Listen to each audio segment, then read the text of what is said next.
For Krama Media's Polity, I'm Sane Dlamini. Researcher and analyst Professor Raymond Suttner joins me to discuss his column titled Leadership in Question Part 8, Luthuli, a Christian chief with integrity, is disposed by the apartheid regime. Welcome, Professor. Thank you. So on Twitter, the LARC, the UCT Land and Accountability Resource Center, they draw a conclusion from how Luthuli acted as a chief for his chieftaincy and its relationship to the government today. Is it valid to make such a comparison? Well, you see, what impressed them is that Luthuli refused to listen to the instructions of the apartheid government. He believed that he was not a chief because of the apartheid government. He was a chief because his people supported him, more than most other chiefs because he was elected.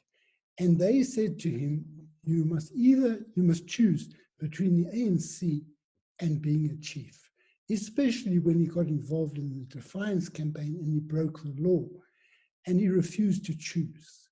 And what LARC, the Land and Research Accountability Center, want to bring Land and Accountability Research Center want to bring out is the question of to whom is a chief accountable.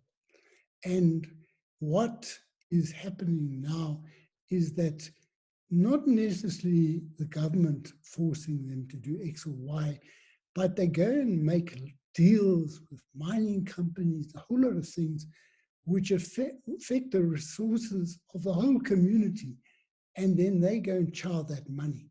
So that is why they see Luthuli as an example of a different type of chief who has lessons for us today.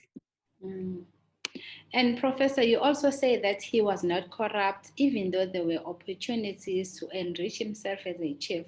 Was the amount that could be misappropriated by him not just a small change compared to what is on offer today? And is it worth mentioning? Well, you know, it is small amounts because the idea of stealing billions like people do today were not possible. But what is interesting is that even a man like Luthuli was put in a position where he had to make a decision. Do I succumb to this temptation to move the boundary between two people's plots of land and receive this money? Because he was earning 20% less, 20% of what he was earning previously as a teacher. So they were short, they were not well off. And he did have this opportunity. And the question is, corruption is not corruption because of the amount that you steal, but whether you engage in dishonest practices to benefit yourself. And Luthuli is a very good example of a leader who did not succumb to temptation, even though things were not easy. And lastly, also say that his children complained that they did not have what many other children had. And Luthuli said they had everything he needed. But did Luthuli not receive a considerable sum of money when he won the Nobel Prize? What was done with that? Well, you know, the children used to say, you know, we don't have this, we don't have that. They themselves told me this. And, you know, Luthuli had no way of getting more, but he felt that they did have everything that they needed. Now, when he won the Nobel Prize, he didn't take that money and buy himself a rich property in Belito or whatever these places are in KZN. What he did, he only took one small part for the two eldest daughters to have a flat in Durban because they were going to study. The rest he spent on buying farms in Swaziland. Now, it's very interesting. Why did he buy farms in Swaziland? Now, in my research. I talked to the one son-in-law, Tulani Ngabashe, who had worked with Mabengu, Nokukanya Mabengu, the wife of Luthuli, on those farms in Swaziland.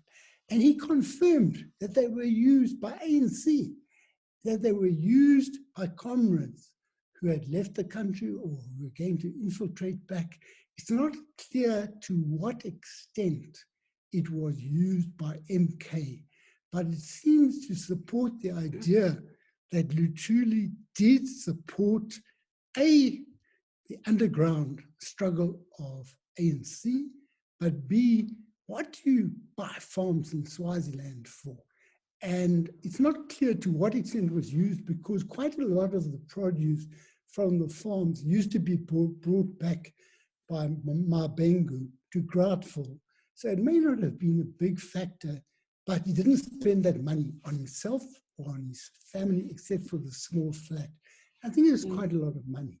So I think it's part of the debate of whether or not Luthuli supported armed struggle. I believe he did, although it was reluctant, and it was a limited conditional acceptance, and the farms are one example of this.